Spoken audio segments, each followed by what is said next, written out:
Երեք այստեղից ֆոտոռեպորտաժ տեսանյութ ենք տվել, որ եռագույնն ամբողջությամբ բզկտված, ահավոր վիճակում ծածանվում էր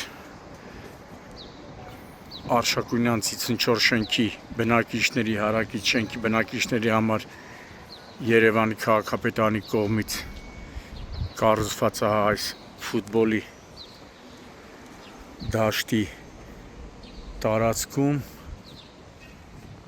նշել ենք, որ լավ կլիներ, որ եռագույնը փոխվեր։ Հրապարակումից ժամեր անց իմ տեղեկություններով Շենգավիթ վարչական շրջանի ղեկավարի կողմից փոխարինվեց, ինչի համար շնորհակալություն ենք հայտնում, որ բավականին օպերատիվորեն թաղապետարանը Շենգավիթի արձագանքեց հրապարակմանը։